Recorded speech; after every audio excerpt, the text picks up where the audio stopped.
Hi, good morning. Today the lecture is about three-phase induction motor, torque slip characteristics, and a few related problems. It covers the content, torque slip characteristics, or flow diagram, relationship between rotor power and losses, and a few related problems we will solve here. So torque slip characteristics. The curve drawn between the torque and the slip from start s equal to 1 to synchronous speed s equal to 0 is called as torque slip characteristics of an induction machine.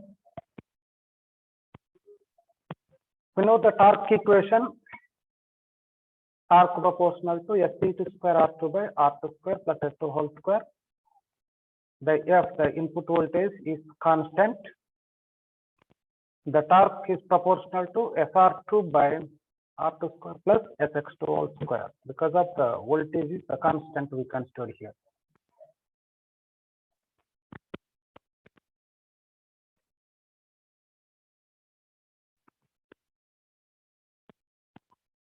See the torque slip characteristics. Torque is on y-axis and slip is on x-axis. At s equal to 0, torque is 0. The speed is the speed of the induction machine is n equal to ns. And at s equal to 1, speed is 0.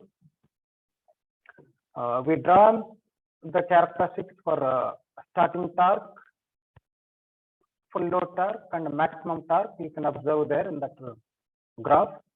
OA is the stable region. AB is the unstable region. Point A is the maximum torque. Point B is the starting torque. And point C is the full load torque. The maximum torque is obtained at S equal to Sm. The minimum torque is 0. Torque is 0 at speed n equal to ns because of there is no interaction between the stator and rotor magnet induced EMF. Torque slip characteristics. It has three regions: stable operating region, unstable operating region, and normal operating region. So what is stable operating region AB? S is very small, there slip S is very small, then Sx2 square far less than R2 square. Hence, S square X2 square is neglected. The torque equation becomes SR2 by R2 square, which is proportional to S. Here, in this region, as the load increases, torque increases, and slip also increases. Characteristics is approximately a straight line. In the unstable region BC, when slip increases, further increases from Sm, the region is unstable region. Slip is very high between Sm and 1. R2 square can be neglected as compared to S2 X square. The torque equation will become torque proportional to S by Sx2 whole square, which is proportional to 1 by S, as X2 is considered as a constant one. In this region, as load increases, slip increases, whereas the torque decreases because of they are inversely proportional to each other, torque and slip. Characteristics is approximately rectangular hyperbola we observed earlier. When load further increases, speed decreases, slip increases, leads to motor to standstill condition. Hence, motor should not be operated at any point in this region. And another region is normal region AD. A low slip region, the motor can continuously operated in this region. Here we have three torques. They are starting torque, maximum torque, and full load torque. What is starting torque? TST.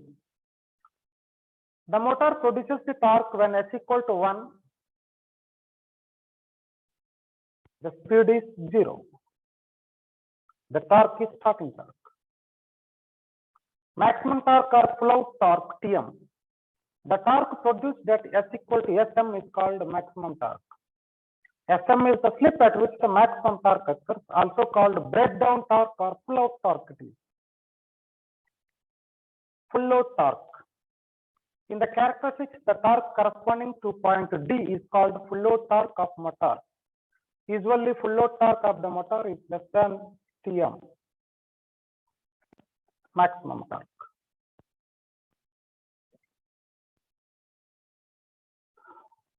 So now we will see what are the losses occurred in the induction machine.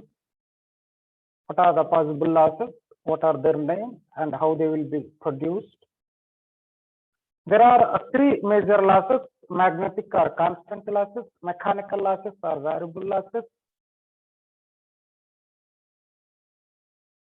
and electrical losses or variable losses. Mechanical losses are also the constant losses.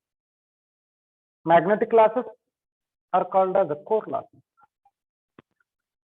What are the magnetic losses? Core losses or iron losses. Losses occur in the stator core and rotor core because of the rotating magnetic field. These are two types. They are eddy current losses and hysteresis losses. How the hysteresis losses are produced in the three-phase induction machine? They occur due to the alternate change in the magnetic field in the stator core. Can be minimized by selecting high-grade silicon steel as the material. How the eddy current losses are produced? Occurs with the flow of eddy current through body of the stator core, which can be minimized by using laminated construction of the stator core. These two losses are depends on the supply frequency. F stator equal to F supply. Hence, iron losses for stator is more. F rotor less than. Hence, losses are very small, neglected under running condition. What are the mechanical losses occurred in the induction machine? These consist of frictional losses and windage losses. These are of two types. There are frictional losses and windage losses. Losses are very less due to speed drop is very small. Constant losses equal to iron losses plus mechanical losses. What are the electrical losses? Due to the resistance of stator and rotor windings, the rotor copper or stator copper losses will be produced. When the load increases or decreases, current increases or decreases, so it is called variable losses. Rotor copper loss equal to 3I2 square R2. How the power flow diagram or power flows from source to the shaft in induction machine. From a three-phase AC source, we will give supply to the stator winding. So here it is the PI input power, the power given to the stator winding. In the stator winding, the losses are produced, those called stator copper losses and core losses. From the stator input supply, if these stator core losses and copper losses are eliminated, we will get a gap power PG. From this gap power rotor copper loss, this is the input to the rotor. So in the rotor copper losses are produced, rotor core losses are neglected. So from this gap power, if the rotor copper losses are removed, we will get mechanical power developed output. So in this mechanical power developed, the friction and windage stray losses are removed. Then we will get the shaft output, P0. This is the power flow sequence in an induction machine.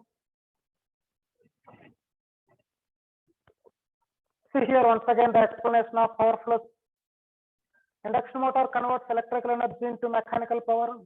Three-phase supply is fed to the motor input power Pin, which is equal to root 3 VLIL cos phi. Losses occur in stator called stator losses, PSL. Remaining power is transferred to the rotor magnetically, which is the gap power. It is called output of the stator or the input of the rotor, P2 equal to Pn minus PSL. In rotor side, rotor copper losses occur. Normally, rotor iron losses are very small, therefore it should be neglected.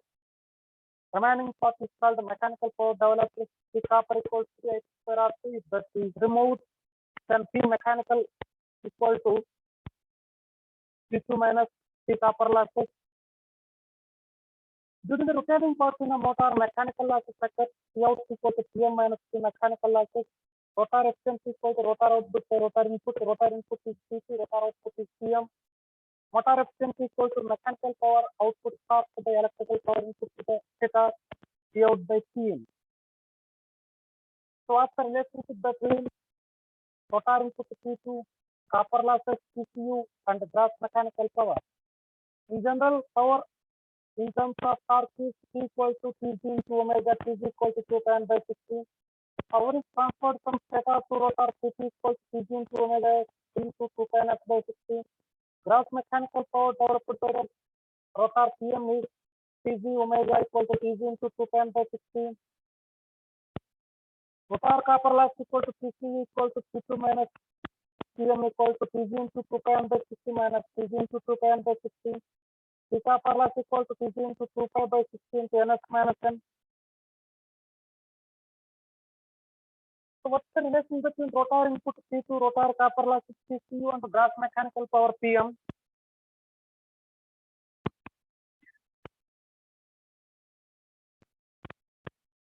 Then PCU by Pt equals Tg into 2 pi by 16 to Ns minus N by Tg into 2 pi f by 60 equal to Ns minus N by Ns equal to H.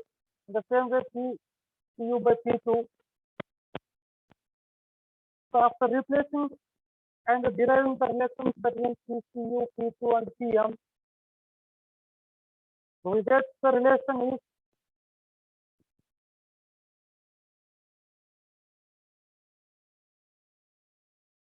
P2 is to PC is to, or P2 equal to PCU by S equal to Pm by 1 minus S. So see a problem here, a 6-pole 3-phase induction motor develops a power of 22.38 kilowatts, including mechanical losses, with a total 1.496 kilowatts at a speed of 950 rpm and 550 volts, 60 hertz noise. The power factor is 0.88. Calculate for this load split rotor copper losses. The total input, the stator copper loss are equal to 2000 watts. The efficiency, the line current, the number of complete cycles of the rotor electromotive force per minute. The given data, P equal to 6, mechanical power equal to 22.8 kilowatts, ML equal to 1.496 kilowatts, N equal to 950 rpm, V equal to 50 volts, F equal to 50 hertz, power factor equal to 0.88. The slip equal to 120 F by P, 4000 rpm. Sorry, synchronous split. Slip equal to Ns minus N by Ns. The first bit, Ns is 1000. Actual rotor speed is given as 950 rpm. 1000 minus 950 by 1000 equal to 0.05 is the slip. Rotor copper loss is Pm equal to P2 into 1 minus S. P2 equal to Pm by 1 minus S. The relation we derived earlier. 22.38 by 0.05 by 23.55 kilowatts. PC equal to FCC equal to 1.17 kilowatts. The rotor input Pn equal to P2 plus stator losses. You add them 25.55 kilowatts. Efficiency equal to P out equal to Pm minus Pml. P out by Pn into 100. 20.88 by 25.855 into 100. 81.8% efficiency. The line current equal root trivial IL cos by Pn from the IL equal to Pn by root trivial cos phi equal to 30.4 ampere. The number of complete cycles of the rotor electromotive force per minute are Fr equal to SF 0.05 into 60 equal to 2.5 hertz per second. 2.5 into 60, 150 hertz per minute. This is the second problem. We will see the second problem explanation next class.